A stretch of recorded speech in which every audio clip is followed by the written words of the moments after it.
Good afternoon and thanks for joining us on the Noon News. I'm Diane Parker. Miller has the work week forecast, plus one residential property in Montana is draining city resources with shootings, stabbings, even a recent fatality. A look at what's being done, but first, our top stories. In Helena, the Mount Helena Park System and Trail System is closed until further notice. This after fire crews aggressively battled a wildfire burning on Mount Helena Sunday. Crews are now in mop-up mode, but this was the scene over the weekend as aerial operations were underway.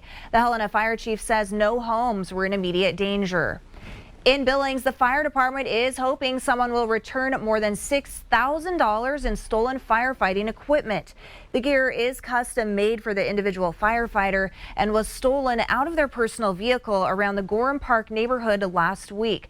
It takes 6 months to craft the turnout equipment, and city officials say the gear can be taken to any firehouse, no questions asked. The federal government will no longer provide free at-home COVID-19 tests after Friday.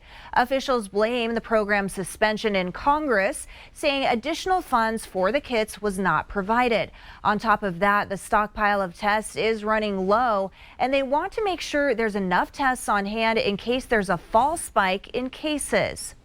This week, we're getting a fresh look at the job market. The monthly jobs report comes out Friday morning, and it could provide the Federal Reserve with information for an upcoming meeting to decide on another interest rate hike. The previous jobs report easily beat expectations when it showed the economy added twice as many jobs in July than economists were expecting. Now, it also showed higher wages and a lower than expected unemployment rate. And that's a look at some of the day's top stories. I hope everybody's having a great Monday so far. I trust you had a great weekend. Now back to work and school we go.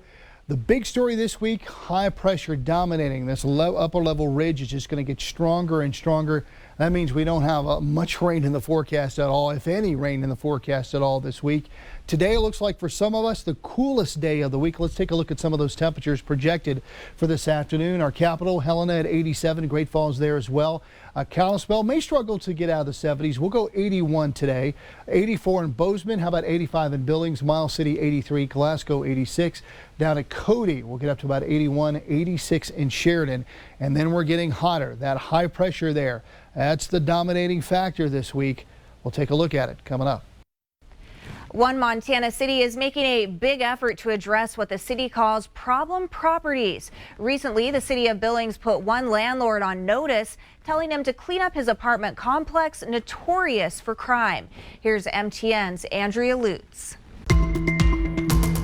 The city is asking the landlord of the Colonial Apartments to clean up his act. That is because city resources are constantly flocking to this property, so much so that in the past 7 years, 1,600 times they've recorded calls coming here. The city is over it. At the corner of 27th and 3rd Avenue South, it is a hub for crime.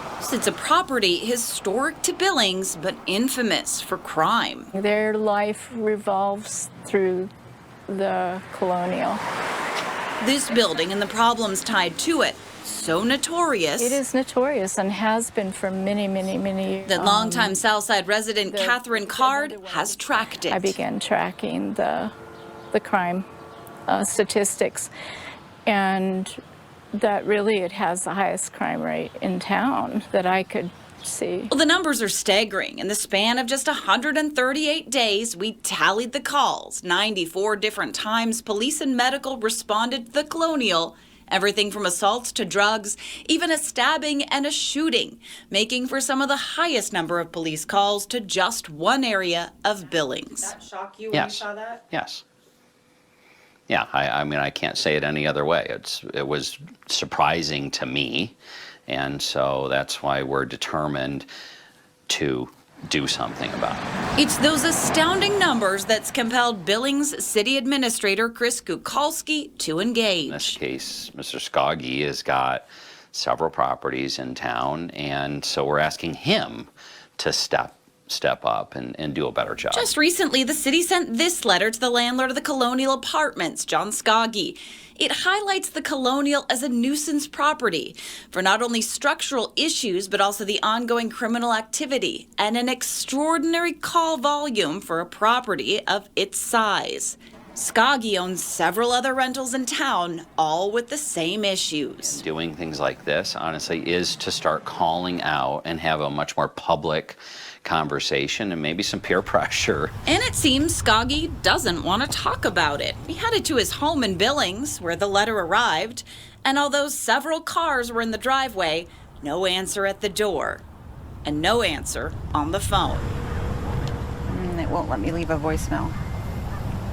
Skoggy has owned the Colonial for decades, and the crime issues have been mounting for as long. So why the push from the city now? As you know, for 3+ years, 4 years now almost, improving the safety of Billings has been our #1 priority. The passing of the recent public safety levy has done that, increasing the capacity of code enforcement, enabling the city to call Skoggy out on his numerous violations. We get gunfire in our alley, and there's people that are high on meth. But Card isn't so convinced. Living just 2 blocks away from the epicenter of all the crime, she's been rallying for council to do more for years. You really get the sense that there's not anything going to move him unless he gets fined a significant amount. Card is vowing to not back down because she says this is her community. The other side of it is that I'm in touch with what the problems are when I live among them. And Kukulski agrees. A better Billings means tackling problem properties like this head on. It's also starting to have a negative impact on property values, on neighborhoods, and on safety. In Billings, Andrea Lutz, MTN News.